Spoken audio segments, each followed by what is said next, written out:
Gold and silver are climbing higher today, with silver at its highest level since the presidential election. Now, why is all of this going on? Let's get into it.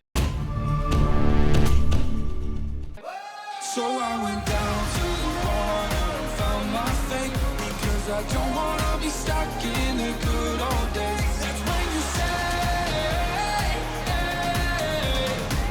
I swear you ain't seen nothing yet. The new Cross and Flag gold bars, exclusively at sdbullion.com. Thank you so much for watching. I do sincerely appreciate it. Here we are looking at silver price, currently sitting at $32.21. It's up $1.12, or about 3.5%.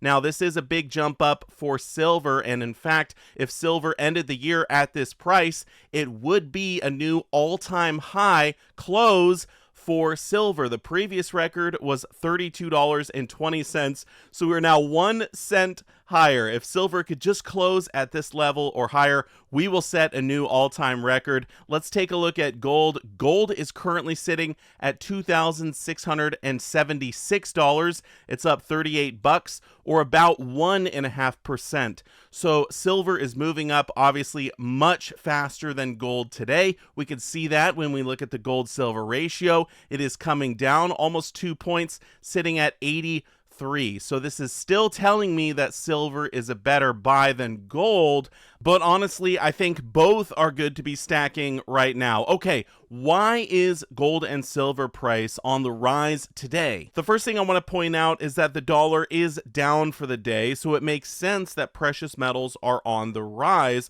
although I don't think the dollar declining is the main reason why gold and silver are up. This article points to two different reasons why precious metals are on the rise. It talks about the China stimulus and the Syria chaos going on right now. Over at Kitco News, they talk about gold and silver going up for similar reasons. They do talk about the chaos over in Syria, but then they talk about the Chinese economy, and I think what's going on over in China is the main thing affecting gold and silver right now. Here is an updated chart showing silver demand by source. We have 2% for photography, 17% for jewelry, 5% for silverware, only 18% for investment. That's the stackers, you and me. But 58% of silver demand goes to industry. Now, China, who happens to have the second biggest economy in the world, does use an incredible amount of silver when they're producing things. And they've vowed to ramp up stimulus for the first time in 14 years. So a booming economy in China means they're going to need a lot more silver. Here they say China will adopt an appropriately loose monetary policy next year, the first easing of its stance in some 14 years, alongside a more proactive fiscal policy to spur economic growth. This caused Chinese stocks to explode, with the HSI hitting its highest level in a month. This article, which came out less than a month ago, talks about the Chinese silver imports surging to 9,000 metric tons per year, although with the news about their stimulus coming out today, it's looking like their silver imports might be increasing next year. Now, when we break down the demand for gold, you can see it is much different than that of silver. Only 5%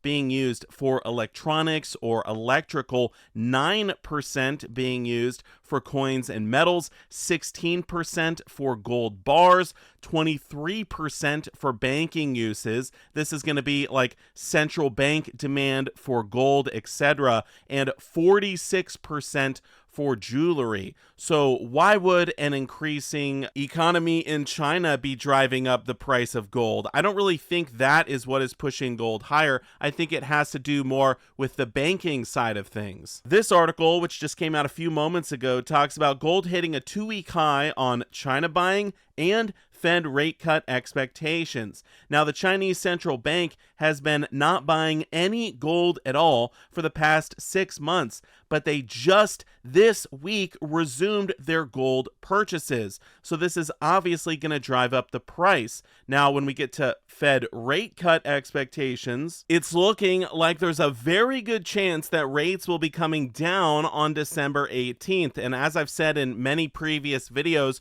when rates go down, this is bad for the dollar. This causes more inflation, and typically it's good for both gold and silver. Now, if you're holding lots of gold and silver, it's great to see the price go up for whatever reason. But if you're in accumulation mode, if you're trying to stack more silver coins, silver bars, gold coins, or what have you, then you actually don't really want the price to increase. You want to buy while the price is low. So it would be great if we had a stretch of slightly lower prices where we could get in at a better price point. But we just simply don't know what the future holds. So my strategy has always been to just dollar cost average. I buy a little bit this week, I buy a little bit next week, and then I buy some more the week after that. I've been doing this for about 7 years now, and I'm really happy I started stacking when I did. I mean, 7 years ago, silver was a lot cheaper than it is today, and some people look back in time and say,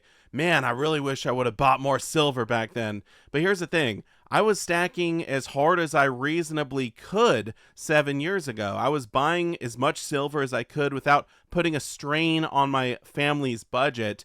And so I think that's really what everyone should do. You should be responsible. There's no reason to take out lines of credit, go into debt to buy more silver or anything like that. You just take whatever part of your paycheck you can afford to put into precious metals, and you just put that much in every other week or whenever you get your paychecks. I think that's the best way to stack silver, to stack gold, because at the end of the day, for most of us, this is a long-term investment. It's a long-term plan. It's something we want to do for decades, not just for months or years. Because gold and silver are great insurance. They're great savings to have. If you ever need to tap into your stack, sell a little bit to fix your car or pay for a medical bill or something like that, it's so great to have that peace of mind that you put away some money when you did. So it's a little bit of a double-edged sword for me when I see the price of precious metals going up